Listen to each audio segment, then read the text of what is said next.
Good afternoon, everyone. My name is Debbie Grayboff. Thank you for joining our program today. I'm the board chair of JPAC, which serves as the voice of California's Jewish community to the state capitol. And we are the largest single state coalition of Jewish organizations in the nation. In addition to the 38 member organizations of JPAC, we also run an ethnic studies coalition of 35 organizations, some JPAC members and some not, that have been working on this issue for the past 6 years. We're excited to welcome you to this all-star panel about preventing bias in ethnic studies with a focus on our landmark bill, Assembly Bill 1468. Joining us today, we have all three lawmakers authoring this bill and Assemblymember Jesse Gabriel, who chairs the Legislative Jewish Caucus.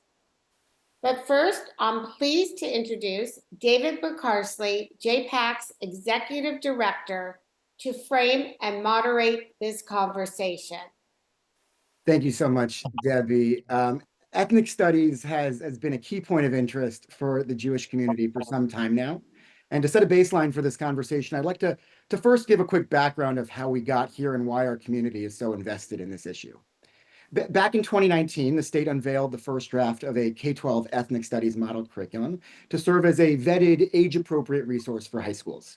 Unfortunately, this draft included anti-Semitic content, it erased the Jewish American experience, and demonized Israel. And it sparked major backlash from the Jewish community, as well as concerns from the Sikh, Korean, Armenian, and other communities. So JPAC, the Jewish Caucus, and the Jewish community engaged in a multi-year public process to fix these issues. And with the help of our state leaders, an improved curriculum was adopted. The legislature then passed AB 101, requiring ethnic studies to graduate high school. However, that law allows schools to either use the state's curriculum or they can develop their own courses. Authors of the rejected first draft started exploiting this loophole, promoting problematic content directly to school districts. So we created the JPAC Ethnic Studies Coalition, which is a group of several dozen Jewish organizations working to educate all 1,000 districts across the state to be careful about content that harms Jewish students. But district by district outreach became a game of whack-a-mole, and we knew that we needed a statewide solution. So we worked with legislators, education experts, and community partners to craft a set of policies ensuring ethnic studies courses aligned with the legislature's intent. They provided the appropriate guidance and oversight that other high school courses get, and they ultimately protect Jewish students. And many of these ideas are now included in the major bill that we're discussing today.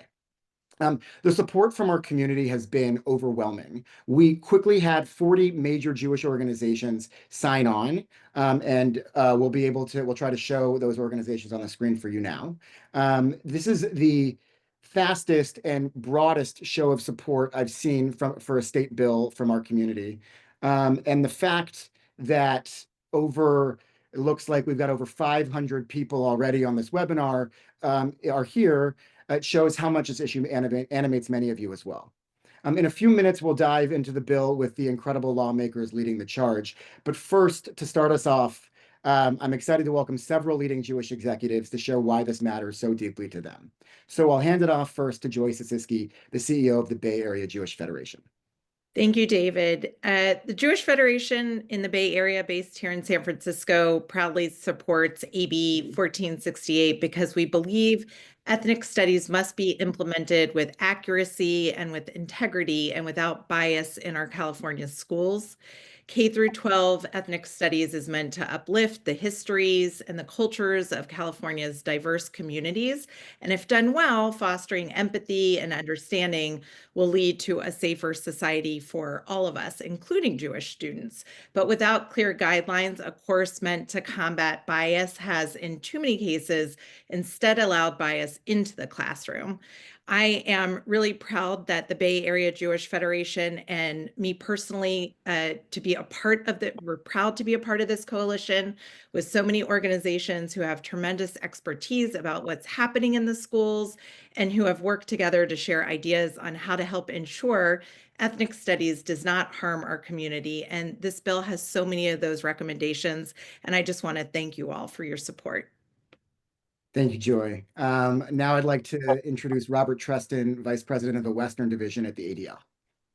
Thank you, David. Good afternoon, everyone. Coming to you from Los Angeles this afternoon. ADL is supporting AB 1468 because of what we learned in the lawsuit we filed against the Santa Ana USD. Under the guise of ethnic studies, they circumvented the public process to sneak courses containing false and damaging narratives about the Jewish people and Israel into their classrooms. This bill provides the needed legal protections to prevent what happened in Santa Ana from happening in any other district. This bill will help us keep anti-Semitism and bias out of our schools, and it's why we are fully behind it. Thanks so much, Robert. I'd now like to introduce Max Samarov, Executive Director of Research and Strategy at Stand With Us. Hi, everyone. In my research, I've seen ethnic studies courses that demonize Israelis and lie about Jewish history. I've seen these courses push political bias instead of critical thinking. I've seen state funds used for teacher training led by groups that celebrated the massacre on October 7th. When these things happen, our education system harms our kids, abuses our tax dollars, and betrays our trust. Let's fix this broken system, repair that trust, rebuild that trust, and make our schools safe and welcoming for all. Thanks so much, Max. Now I'd like to introduce Dr. Anita Friedman, the Executive Director at Jewish Family and Children's Services of the San Francisco Bay Area. Thank you very much. I think we all understand that the only way forward for really big change is to change what we teach our children. And there is a war now for the hearts and minds of children. But there's also a way forward to resolve this issue, which this bill addresses. I have been working at the level of the Instructional Quality Commission, which is a subcommittee of the State Board of Education for the last 5 years. I was appointed to address this issue on behalf of the organized Jewish community in 2019 when this became a big issue. There are mechanisms for setting state standards, which is what we teach our children, and also for setting a framework for how we teach our children, which haven't been utilized by the organized Jewish community. I've been working inside the State Board of Education, inside the California Department of Education for the last 5 years. We set standards and a framework for math, for science, for arts, for physical education, for social studies, but we have not set a standard for teaching ethnic studies, which is a new curriculum. Utilizing our existing mechanisms, we can have confidence that with the right appointees to the Instructional Quality Commission, which I believe exists, and with the oversight of the State Board of Education, which is appointed by the governor and approved by the state Senate, we will be able to develop a mechanism for teaching the right content in the right way to every child in every school district in the state of California and beyond. Thank you so much, Dr. Friedman. I'd now like to introduce Rabbi Noah Farkas, President and CEO at Jewish Federation Los Angeles. Thanks, David. It's really great to be here, and thank you for all your hard work. And to the Assemblymembers Zbur and the other authors, it's just I'm really happy to see this bill come forward. As the leader of the Southern California Jewish Federation in Los Angeles, and which is the second largest Jewish community in the United States, we have about 80,000 students in K-12 public education. So this is not just a small issue. We're talking about a large number of students. Over the last many years, in decades even, we have tried every avenue that we could to try to engage the wider community in Israel education and anti-Semitism education. We've brought dozens and dozens of public and independent school K-12 educators and administrators to Israel to try to teach them about the unbiased story so they can translate that into their classroom. Over a year ago, we launched a new ethnic studies curriculum website as an unbiased resource for any ethnic studies teacher in the state of California that has been utilized thousands of times. But it seems that every time that we tried new models of engagement, new models of education, those who wish to create biased content find these loopholes that this bill tries to fix and use them against Jewish students. So I am very happy to be here today. I am very happy to see how this bill can help us add another tool to our tool belt to protect Jewish students, provide unbiased and positive stories around ethnic studies for all students, and most importantly, make sure that our Jewish students, those 80,000 students in Southern California, can go to school and not feel isolated, cornered, or gaslighted into their own community, about their own traditions and in their own communities. So thank you so much for having us here today. Thank you so much, Rabbi Farkas. I'd now like to introduce Dr. Irving Leibovitz, the chairman of Agudath Israel of California. Hello, everyone, and thank you for having me on. We also stand very strongly in support of this legislation. And although the goals are really clear, as has been expressed, we expect as the bill moves through the legislature that changes will occur, amendments will be made, and other groups will weigh in and will have to take into account what they have to say. The good news is that the Jewish Caucus has really forged what I think is a strong coalition with the other ethnic caucuses, specifically the African American Caucus, Latino Caucus, and API Caucus, to work together on this bill on a problem of anti-Semitism. And we hope that this will serve as a stepping stone for all of these groups together to go forge together in terms of our fight against anti-Semitism in the state of California in general. Thank you so much, Dr. Leibovitz. And last but not least, let me introduce Ty Gregory, CEO of JCRC Bay Area. Thanks, David. Looks, folks, the reality is there are two sets of people opposing this bill, the far left and the far right. And the two things those groups have in common is they don't care about Jewish safety and they don't care about ethnic studies. You got the far left co-opting ethnic studies to make this about a foreign policy issue when this is really about centering minority communities, and the far right trying to oppose ethnic studies.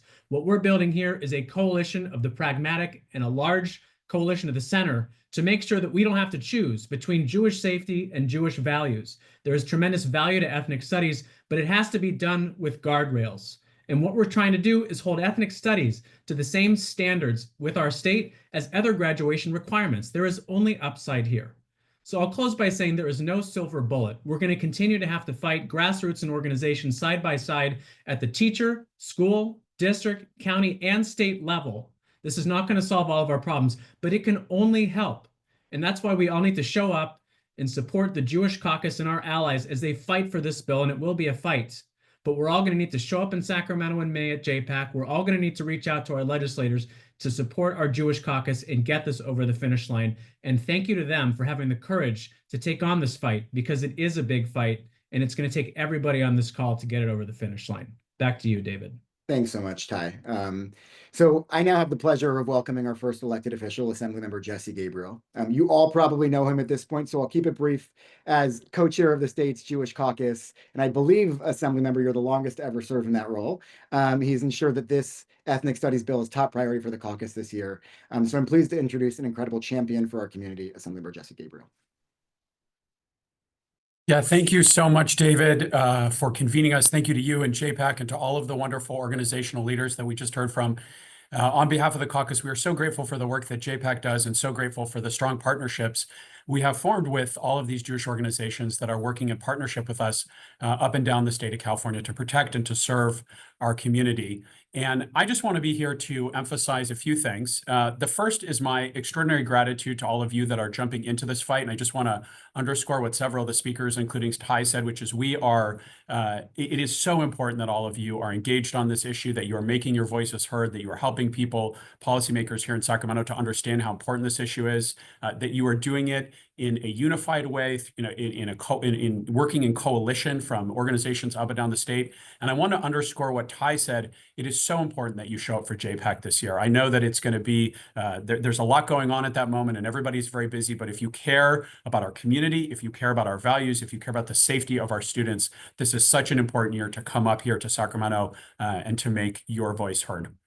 Let me also say thank you, and to me, this is one of the most important things I can do, to my incredible colleagues that the Jewish Caucus has nominated to lead this effort. We have put forward 3 of our most extraordinary leaders in Senator Becker, who you will hear from, who has personal experiences with this issue, my colleague, Assemblywoman Dawn Addis, Senator Becker, who is one of our vice chairs, Assemblywoman Addis, who is one of our vice chairs, who brings so much incredible experience as a classroom teacher, and our dear friend and caucus member, Rick Chavez Zbur. And I cannot thank them enough. I'm on a text thread with all of them that I feel goes 24/7, 365. The amount of hours that they are putting into this effort, not on a weekly basis, but really on a daily basis, is really extraordinary. And I think all of us, if you see any of them in person, give them a big hug. Thank them for the way that they have leaned into this. And as you will hear, this is a somewhat uncomfortable thing. And there's a lot of folks in politics who want to go the other way when uncomfortable issues happen. There are people who don't, who don't want to get into those difficult and sometimes thorny conversations. And each of them has stood up and articulated our community's perspectives so beautifully on behalf of our caucus. As some of you may have heard, this is the Jewish Caucus's one and only priority bill this year. As some of you who have worked with us in the past know, we typically have a number of priority bills that we put forward, but we decided this issue is so important to the safety of our young people, to the safety of our students, to the safety of our children, that this was going to be the one and only Jewish Caucus priority bill this year. And we wanted to do that in part to underscore to our colleagues how seriously we take this issue and how importantly we take this issue. And I've explained to a lot of them that for me, I come at this issue first and foremost as a parent, as a father of 3 young children, as a father of kids in public schools in the state of California. And we see this issue as very centrally connected to the safety of our young people, to the safety of our children. And so we're going to lean into those uncomfortable conversations. We are going to unapologetically stand up for our communities and for our values in the same way that every other community would do. But we are also trying to do it with a menschiness and a sensitivity, because we understand how important this issue is to a lot of our colleagues in the other affinity caucuses that we have been privileged to work with on so many issues that are important to all of us. And many of them have been there for us in difficult ways and in difficult moments as we have been there for them. And so I hope that all of you, what you will take away is you learn from the authors and from those who are convening this webinar about the bill, is that that's how we're going to approach this, which is a sense of love and menschiness and kindness, but also with a firmness that this is something that we are not going to be, we are not going to apologize for standing up for our community. We are not going to apologize for insisting that our public schools are free of bigotry and discrimination of all forms, including and especially anti-Semitism, where we have seen it pop up. So thank you again to all of the organizations. We sometimes joke we have 18 members of the Jewish Caucus and roughly 36 different opinions on any different issue. And I know it can sometimes be complicated in the Jewish world to get people on the same page.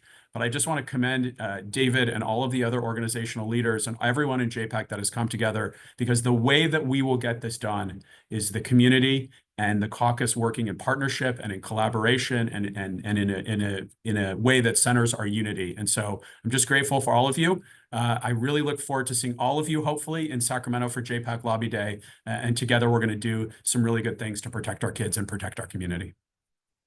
Thank you so much, Assemblymember. You're spot on and really covered a lot of the things that I think I was meaning to say as well. Just want to thank all of our community partners for being here. I think one of the biggest accomplishments already is that we had 8 really incredible community leaders speak in under 20 minutes. So I'm really thrilled to be able to turn the conversation over to our panelists and dive deeper into this bill. We have 3 incredible elected officials with us who all serve in the Jewish Caucus. As we just heard, they represent very different parts of the state. They are the 3 lead authors of AB 1468, and they have really been working day and night for, I want to say, over a year at this point to put together the most comprehensive bill possible. And they're just wonderful partners and champions for our community. So I'm pleased to introduce Senator Josh Becker, Assemblymembers Dawn Addis, and Rick Chavez Zbur. Some quick housekeeping. During the conversation, you are welcome to ask questions using the Q&A function, and we will do our best to incorporate them into the discussion and have staff or have staff answer them in writing. And by the end, we'll make sure to give you tangible action items that you can do to support this effort.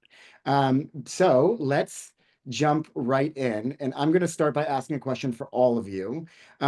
What inspired each of you to author this bill? What's the problem that this bill seeks to solve? And I'll pass it off to Senator Becker first. Thank you. Can you hear me okay? We can hear you great. Excellent. Well, everything that was said was true. In terms of the time put in, I couldn't be more happy to work with Assemblymember Rick Chavez Zbur and Assemblymember Don Addis. Assemblymember Don Addis, they've been both fantastic to work for and huge warriors. You know, for myself, I tell my personal story. We all have our roles in this when we meet with the CTA, for example, which we did yesterday, and AXA, which is school administrators, which we'll meet with tomorrow. And I tell the story of Menlo Atherton because that's where my son went. He was a senior, not a freshman at the time. And so I show that very directly what was taught in my son's school, where my daughter also went to, around in an ethics studies class. And that's why I felt like I had to get involved. Parents were incredibly constructive, met with the principal. I was in many of those meetings, said we want a class retaught.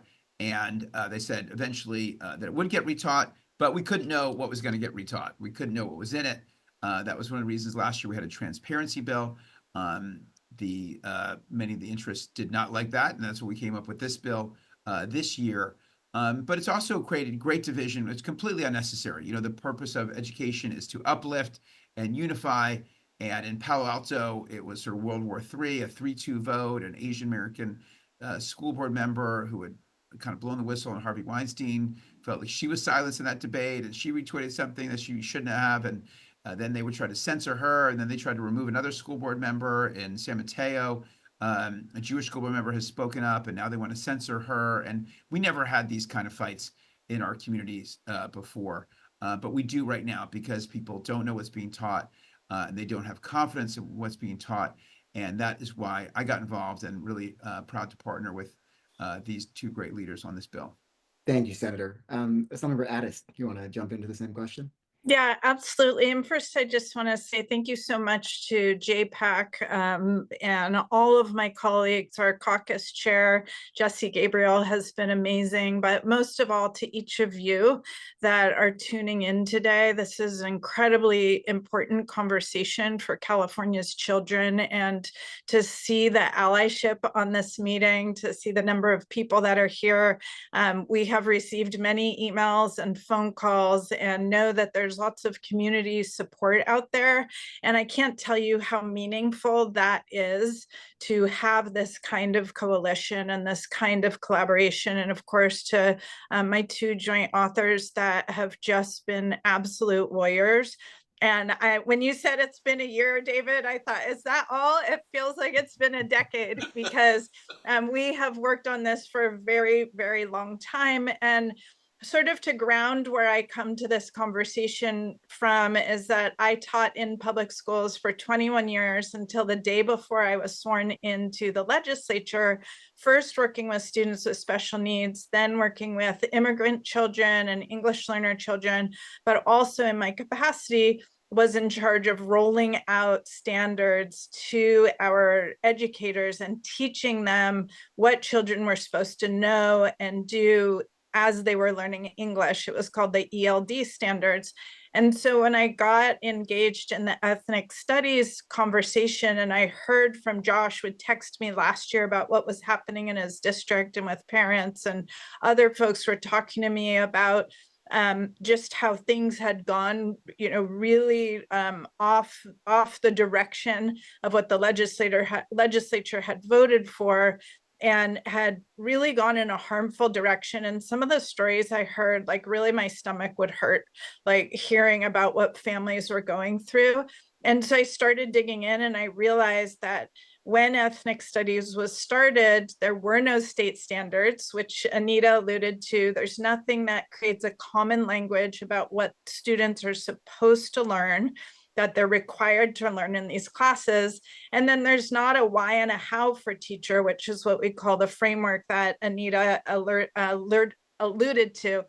And so that was a light bulb for me as to how we got here. It's because we haven't done the work necessary to put the guardrails, the parameters, but also create a preventative understanding of what ethnic studies is and does.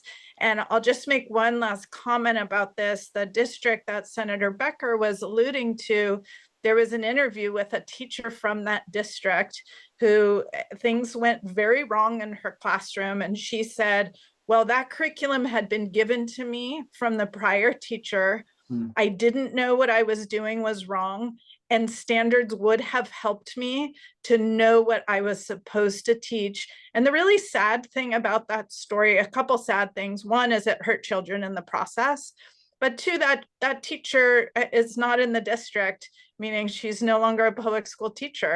And so now we've sort of lost someone because they didn't have the support that they needed to do this right and be really solid. And so my hope is with the bill and with our deep work together as a community that we can move this forward for California's children and do it in a way that creates welcoming, affirming environments for all kids, fulfills the promise of ethnic studies, but make sure that every child feels like that classroom is there for them and that they are a part of that school community. Thank you, Assemblymember. And lastly, Assemblymember Zbur, do you want to answer the same question? What brought you into this fight? Well, so first of all, thank you, David, for everything that JPAC has done. And I just want to thank Assemblymember Gabriel, who's been such an incredible leader of the entire caucus, and my two joint authors of this. I'm the only one of the joint authors who's not Jewish. And I just got to say that I am, it's such an honor to be among this group of folks who have been working so hard with such patience and commitment and courage, frankly. And so, you know, it's, I just want to sort of thank them for allowing me to be a small part of this. The way I got involved in this is I represent the west side of Los Angeles. I have, you know, some of the key portions of the Jewish communities in the west side of Los Angeles. And as soon as I got elected, one of the issues that was raised most often as a new elected official coming from members of my community was really all these horrible examples of inappropriate content arising in schools in Southern California and across the state of California. And so I have a very engaged number of constituents who are very interested in this and tracking this closely. They were communicating with me, and when that happened, I kept asking myself, how could this even happen? In my prior life, I had been the executive director of Equality California, which is the LGBTQ civil rights group in the state of California, sort of the counterpart to JPAC for the LGBTQ community, and had been involved in something that's called the Fair Education Act, which is very similar to the ethics studies. It was really an act that was trying to make sure that LGBTQ students sort of saw themselves in our history and social studies curriculum. And while I was at Equality California, we helped shape the Fair Education Act and the implementation. And one of the things that we were very focused on was making sure that standards were created for that, because we were nervous about how the stories of the LGBTQ community could be told in some school districts, either because of lack of understanding or because of outright bias. And so we were very focused on making sure that there were standards, that we participated in the state process in which standards were created. It led to sort of a framework, as well as the creation of instructional materials. I remember at one point we sought a couple $100,000 in foundation funding so that I could actually have 7 staff members who full-time read every single textbook for every grade level in the state of California from something like 15 or 16 school book publishers.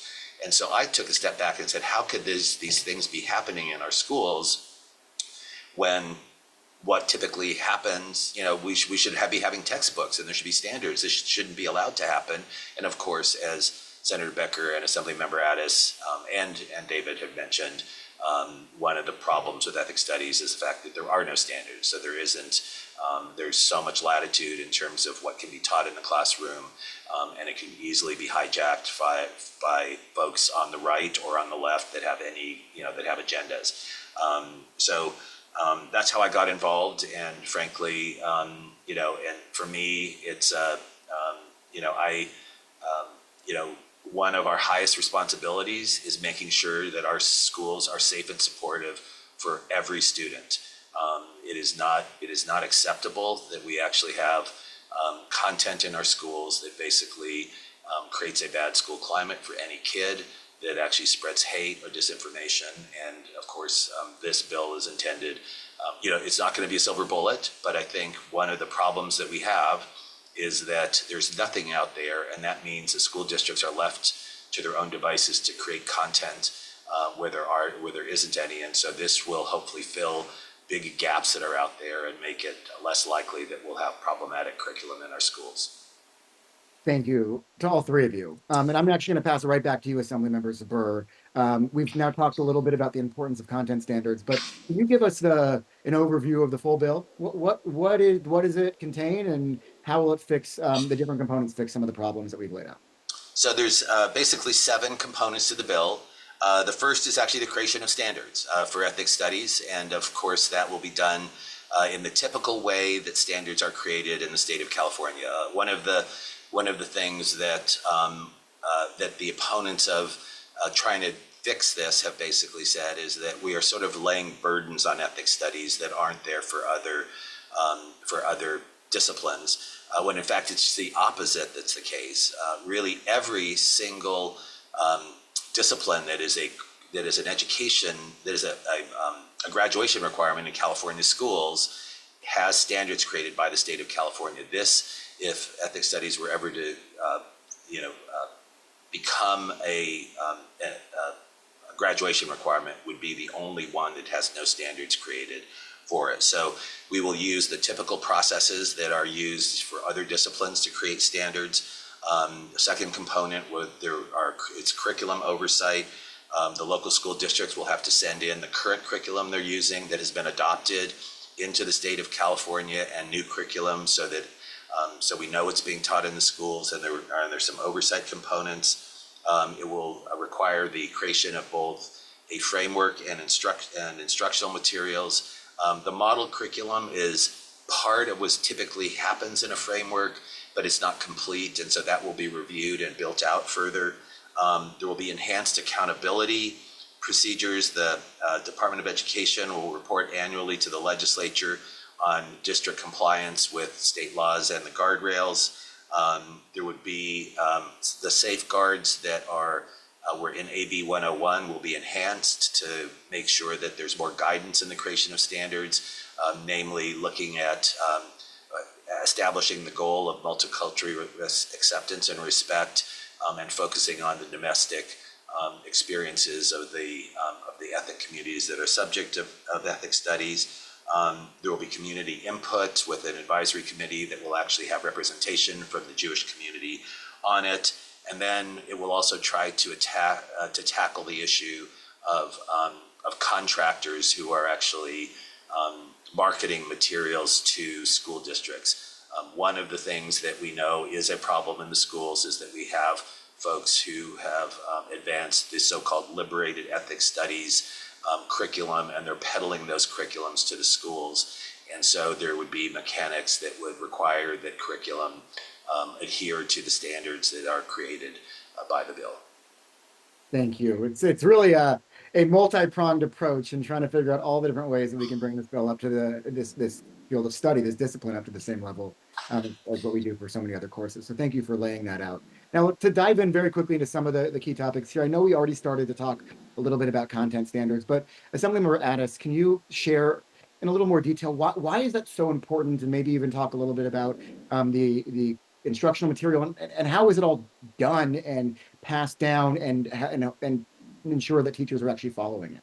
Yeah, no, it's a really, that's a really important question. And so at a very high level, what Dr. Friedman alluded to, I'll say, is that standards are what students should be able to know and do once they leave the classroom, once they leave the course. A framework tells teachers the why and how and gives example lessons. And some of that is already included in what's called the model curriculum, which is optional lesson plans teachers can use right now. And then materials alignment basically says to publishers of materials, whether these are teacher created, school created, or actual publishing houses created, your materials have to align with what the California state standards say they should teach. So if the standards say that you should teach African American studies, which is part of the discipline of ethnic studies, then the materials would include lessons on African American studies. So that's sort of at a very high level. I'll give an example from a lower grade. When you send your child to kindergarten, you want to know that by the end of kindergarten, they're going to know how to do X, Y, and Z things. When they go to first grade, you want to know they're going to leave first grade being able to read at a certain level, for example. That happens all the way up the grades in California, all the way through 12th grade. And that is included for courses like economics, government, US history, world history, science, social studies, PE. There's a number of courses that have standards that tell families and teachers and school districts, school boards, what kids should know and do. And so in this case, ethnic studies just simply doesn't have that. We have the beginnings of that. And that's what AB 101 was, you know, we want it to be a requirement. We're going to have certain guardrails on it. And then it handed to teachers a bunch of lesson plans, really good ones in many cases, and said, here's some samples of lessons you could teach if you were teaching an ethnic studies course. But the reality is that's not enough for teachers to build an entire course from. And so there's a lot of room for interpretation. And in many ways, that interpretation has caused harm to Jewish families and children. And so that's where we need to create common understanding of, for the 6 million children in there's 6 million children across California. And we want to know they're going to get the high quality instruction that they get in one school district as they get in another, and that they can feel welcomed and affirmed in all of those classrooms. And so the standards provides the core foundation for that. Thank you, Assemblymember. Senator Becker, let's dive into some of the other pieces of this bill. And I'm seeing a lot of questions about this in the chat too. Can you share more about the guardrails and the transparency requirements and what they will do for our community? Yeah, the bill has new requirements for submission of curriculum up to the superintendent of public instruction. I mean, to CD itself, Department of Education, and then allows the superintendent of public instruction to take enforcement actions if that curriculum is found to be discriminatory. So, as I mentioned, we've been fighting for transparency. We fought for it last year as a focus of the bill. We still have a lot of transparency in there this year as well, and we're fighting to keep that in. I mean, the main focus of the bill is this standards creation, and if we're successful in that itself, and Assemblymember Addis can talk more about this as a teacher, that provides the mechanism for compliance. Just like teachers have to comply with the other standards that are present. The problem right now, there aren't standards, so it's hard to enforce, hold them accountable for complying with something that doesn't really exist. So that's a big piece. It does also make sure that the guardrails that we tried to put in place, AB 101, that we did put in place, and David, you're involved with that, are effective immediately, because it's not always clear that to some folks that those guardrails are to be in effect even before it becomes an official mandate. And there's a lot of things we put in there around bias and other things that we thought would be more helpful. Some of them haven't proven as helpful as we thought. But if it's clear that they are enforced, if they are in force right now, then we believe that will also be helpful in terms of the UCP and other processes. Thanks. I appreciate you sharing that. And to add on to that, I think it's important to note that one of the guardrails in here also makes sure to talk about domestic experiences. So it really focuses on what I think the intention of ethnic studies has been for a long time too. And so really... Yes, absolutely. Jose Medina, who was the who was actually a member of the Jewish Caucus, who pushed this, he really threw. He gave this book to Ben Allen. I have a copy of it, and it talks specifically about domestic focus, which was always understood in ethnic studies and somehow has evolved out of it, but that's always been the focus. Yeah, appreciate that. All right, so I want to go back to Assemblymember Zbur and ask about, I'm seeing also a lot of questions about the process and the legislature's involvement in this. Let's start with that. Where does the legislature stand on ethnic studies, and who have we gotten involved in this so far, and where do we hope to go? Well, as you can imagine, ethnic studies is a topic of, I think, pretty broad importance in the legislature. You have folks that are members of the affinity caucuses who fought pretty hard for ethnic studies and are, and retaining the promise of ethnic studies is something that's really important to them. Obviously, members of the Jewish community care about this because of the fact that it has been hijacked, frankly, by folks that that have not been true to the goals of ethnic studies. And so, a lot of, I think, what Senator Becker and Assemblymember Addis and Assemblymember Gabriel and really almost every member of the Jewish caucus has been involved in the dialogue around ethnic studies is really helping our colleagues understand that the goals of the caucus is not to hijack ethnic studies, the original goal, but it's in fact to make sure that ethnic studies is done right and it's done in a way where there's not harm to any student in the state of California. And that is one that is actually building multicultural understanding and respect. As Assemblymember, I'll steal one of her lines actually that she's so good at, but it's about giving mirrors to kids who are part of those ethnic communities so they see themselves and the contributions and the challenges of their communities in their schoolwork, and also windows to folks from outside those communities. And really the goal is to sort of bring people together, not having curriculum that is divisive and it is actually ends up scapegoating kids and actually presenting inaccurate information, which is what's happened. Inaccurate information that has actually resulted in ostracism of Jewish kids in the classroom. And so ethnic studies is something that I think is something that will be a very big, can be a huge positive in bringing people together, but done wrong, it's something that can be really divisive and harmful.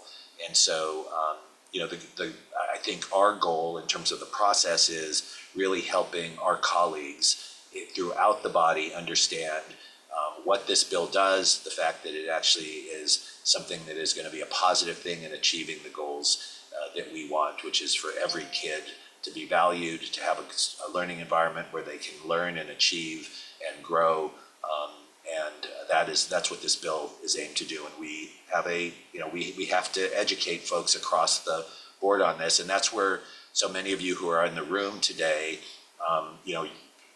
you have an important role in helping our colleagues understand how harmful this can be if it is done wrong. I think to a certain extent, there is a lack of understanding still amongst many of our colleagues about how this curriculum has been used in the past. So I think helping educate about that. I think when people understand really how harmful this has been used, I think it really does open their eyes, but we still have a lot of work to do. And your assistance with our colleagues is something that's going to be an important part of getting this bill over the line.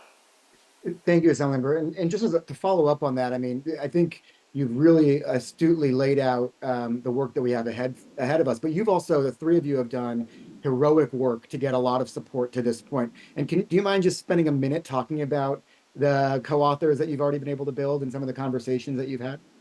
I think we have 31 co-authors, and I think, and I don't want to take credit for that. In fact, Assemblymember Addis and Becker and Rebecca Bauer-Cahan has been a star, another member of the caucus, for those of you who know her from Northern California, and sort of building this group. But we've got 31 co-authors. It's, I think, the largest group of co-authors I've ever seen of a bill that's when it was initially introduced. It includes people in many of the diversity caucuses as well, and from across the state of California, a lot of geographic diversity.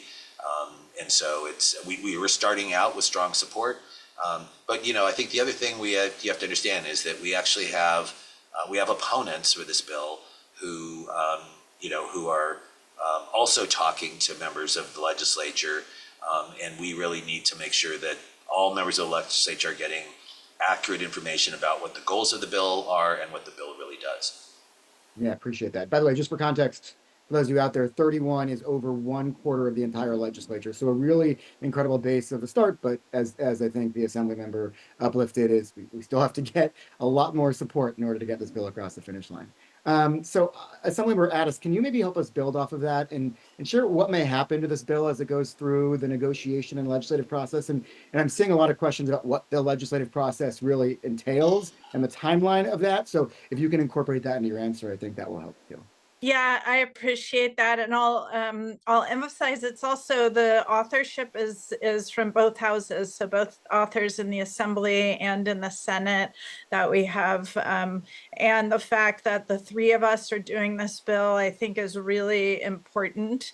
That we have, primary authorship from the Senate and joint authorship in the Assembly means there's a lot of momentum for this. So the process is, and I wish I could draw it out on a map for everybody, but we've introduced the bill. So we've done what's called bill introduction.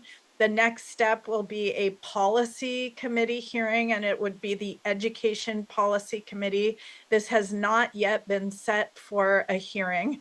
Once it comes out of the Education Policy Committee, which I am going to assume that it would go to what's called the Appropriations Committee, and that is more of a fiscal committee. If it comes out of that fiscal committee, it would go to the Assembly floor, where it would need 41 votes, and we're well on our way with our co-authors, but we absolutely need support to continue to build. And then once we leave the Assembly, we would go back through that same process, but over in the Senate. So the Education Policy Committee, then Appropriations, then the Senate floor, and where you need 21 votes on the Senate floor. And then on to the governor's desk for the governor's signature. And so all of that, should happen by the end of session in mid-September, basically. So there's a bit of time between now and then, but every step of the way is a hinge point where we need support, we need engagement, we need interaction.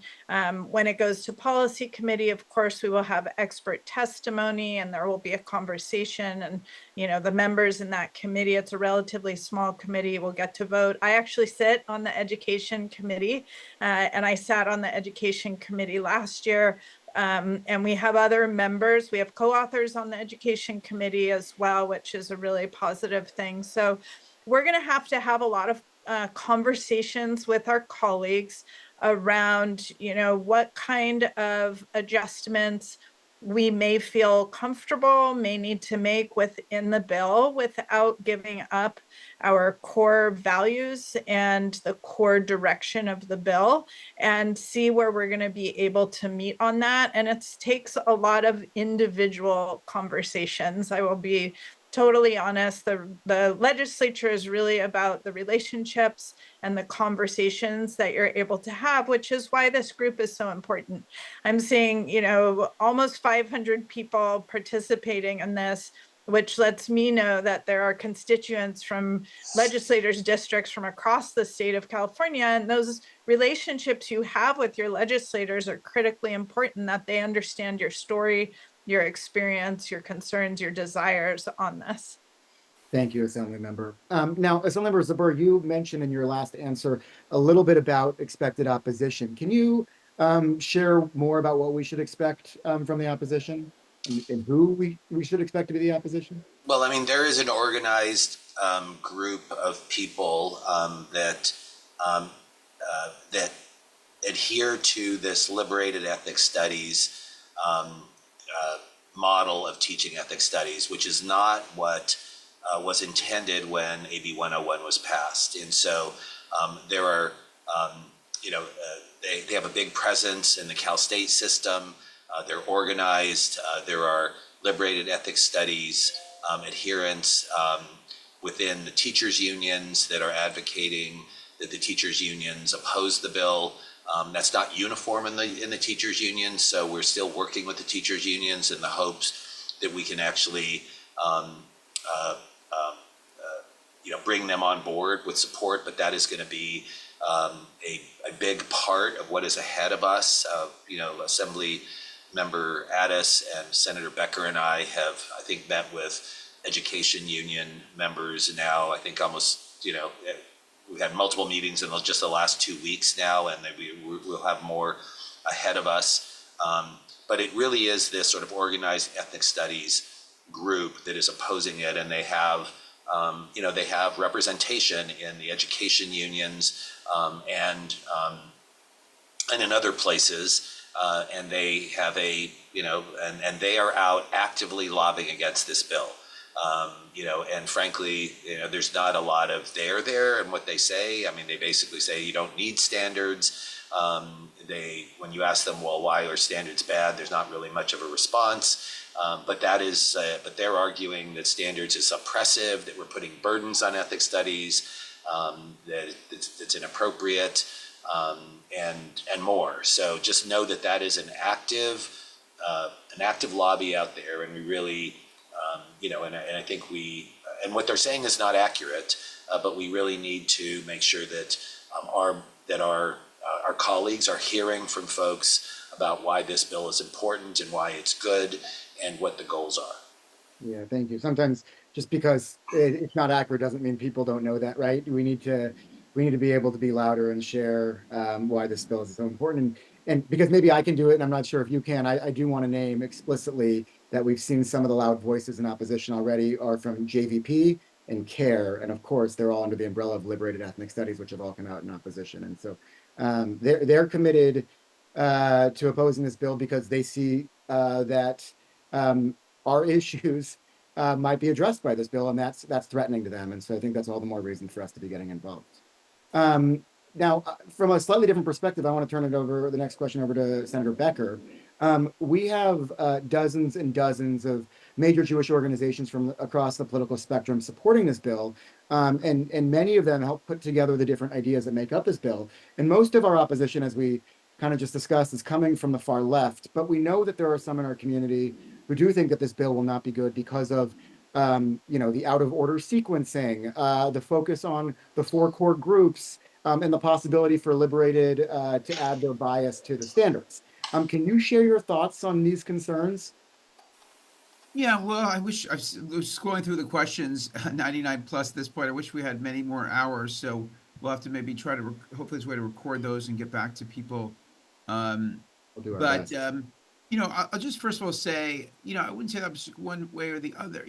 I think everyone we've talked to, we met with the CTA or CFT or Dr. Teresa Montano is one of the Liberty advocates. They all admit that there's wrong. I mean, nobody can look at the Menlo Atherton curriculum and say, oh, yes, that's what was intended by ethnic studies. So they all agree, admit there are problems happening now. And what they don't agree with is the solution. And the problem is we haven't found them really willing to put forward together their own positive solution. And this has been very public, 1.5 years in the case of the Menlo Atherton curriculum, and just no one within the ethnic studies community itself has said this is wrong. I know this is wrong. Let's see here's our solution to try to positively fix it. But nobody can defend some of the curriculum that's been out there, and they don't try to do that. So I just want to kind of make that point. Number one, in terms of the domestic focus, and looking through this book here that Jose Medina gave to Ben Allen many years ago, there's been that domestic focus. This bill doesn't ban anything. If you go through the model curriculum, which is very public, you can just Google the ethnic studies model curriculum. You'll see it always talks about migration patterns of the different groups invented, and the different groups in that chapter. And the point is that when AB 101 was written, there was always a provision, if you have a local community, then you can dive into it. If you have a local Cambodian community, you might want to have a curriculum specifically addressed. If it's a large community, a large Hmong community in the Central Valley, you might want to go deep into that area. A large Vietnamese community, you might want to go deep. If you have a large Persian Jewish community, then you might want to go in, and you could talk about why they came, But the goal of the course is not to talk about the Iranian Revolution, right? That's really a world history topic.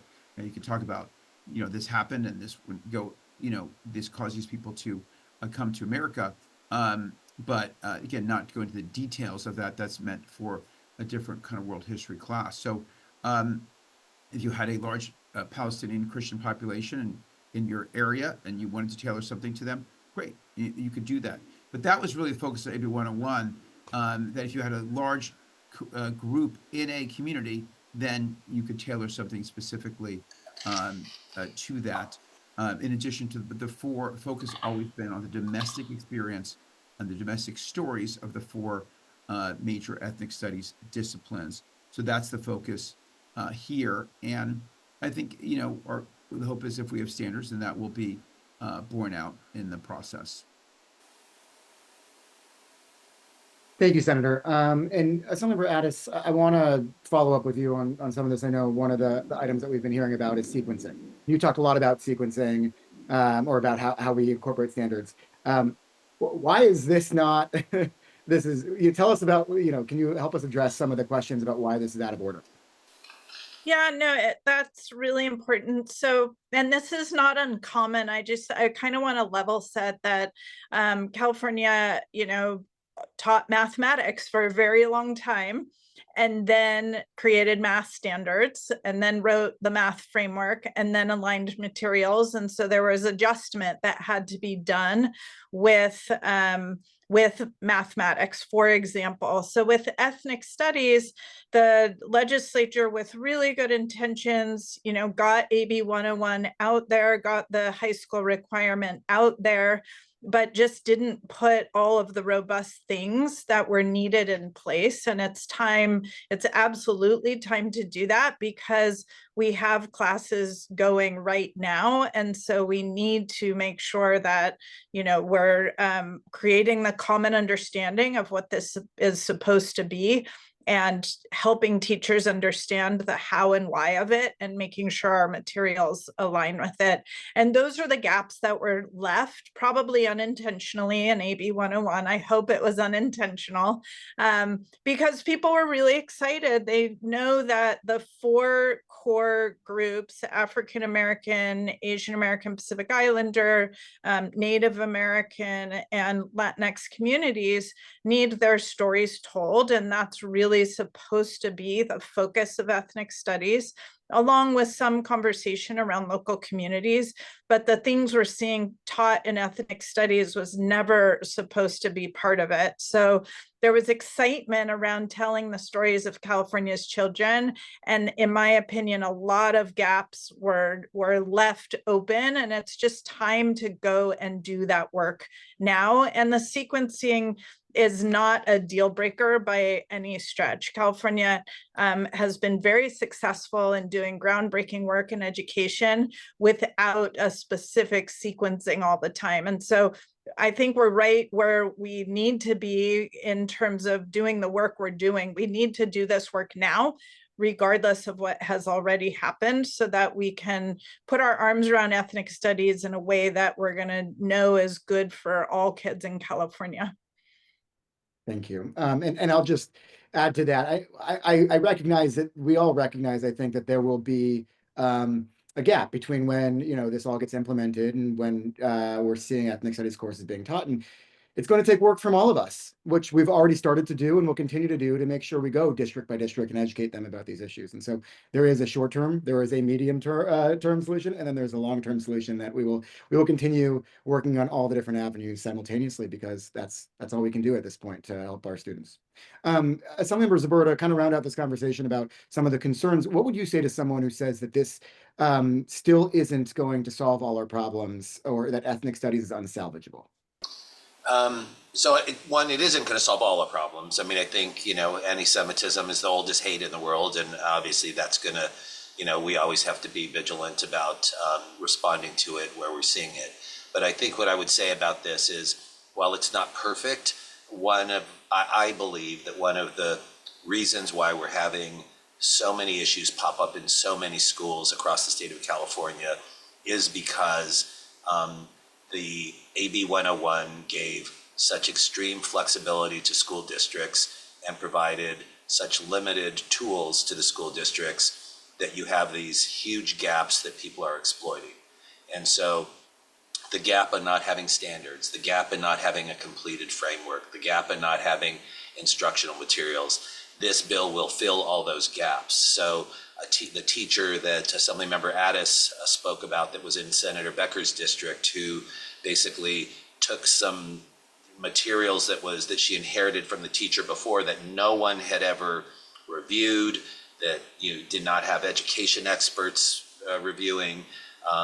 She ended up doing something that was sort of inadvertent. You also have people that are not doing things that are inadvertent. I think deliberated ethics studies folks that are peddling these curriculums, they're doing that, and they have an agenda that they're advancing.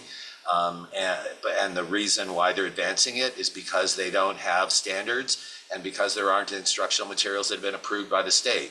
So this will provide those school districts with something that they can turn to and not have to look around for standards, either have the teachers created them on their own or go to these outside contractors and buying curriculum that turns out to be harmful to kids. So no, it is not going to solve every single problem, but I think it will, in a systematic way, provide school districts with the tools they need to do this right. And then I think the other thing I'll say is it is also putting this curriculum through the same rigorous standards that we do for everything else. I mean, the thing about it, there's such emotion around ethnic studies in every quarter, and that's what makes this process so difficult. But the thing that is true about ethnic studies, the status of ethnic studies where it is today, is that this discipline has never been put through the rigorous standards that we put every discipline that we require the school districts to teach our kids. And if we care about our kids, you shouldn't have anyone who just has an ability to just create a curriculum without any kind of oversight, making sure that it's factually accurate, making sure that it's appropriate for kids in schools, that it's appropriate for all kids in schools. And this process will at least require the state of California to go through that rigorous process and put something that I think hopefully will be a positive thing for California students. Yeah, thank you. And I think that was, both of you were so helpful. I would just one other thing I would want to add is, our coalition has been supportive of ethnic studies and of the model curriculum, but to anyone out there who cares about Jewish students and protecting Jewish students, I would say this: whether you support the concept or not, and or whether you believe that the mandate of ethnic studies is funded or not, there are two realities that I think we all have to contend with in California. One is that more and more school districts are choosing to teach ethnic studies in their classrooms, regardless of whether it's required. And no matter how hard we try, no matter how hard anyone tries, the legislature is just not going to do away with ethnic studies, right?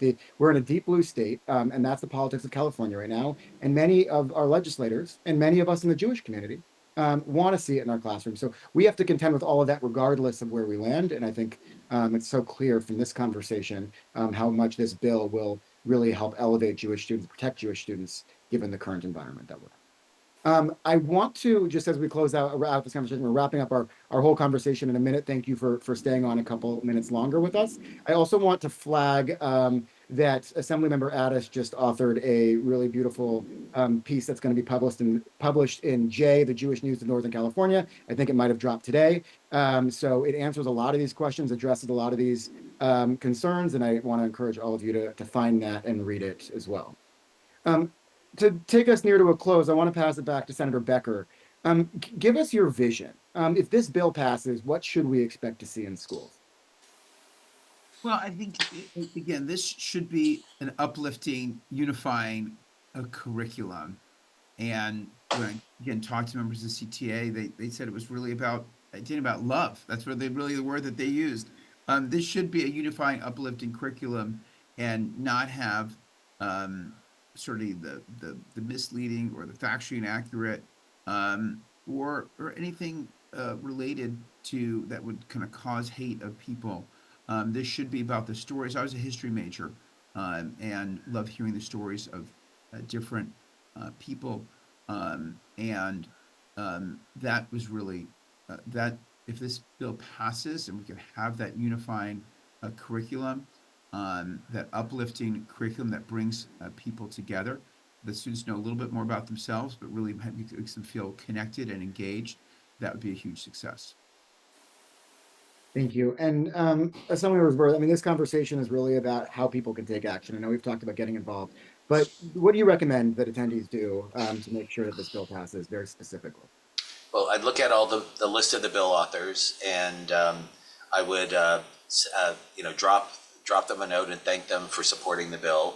And for anyone who's not a bill author, I would actually, if you live in their district, make sure that you and folks that are their constituents let them know how important this bill is. It really is. We've actually been in some meetings with some members of the legislature who basically said things to us like, "I've never heard anyone say that there's even a problem out there. So why are you doing this at this time?" I mean, we all know because we hear so much about our communities are linked together, and we hear about what's going on in these school districts across the state.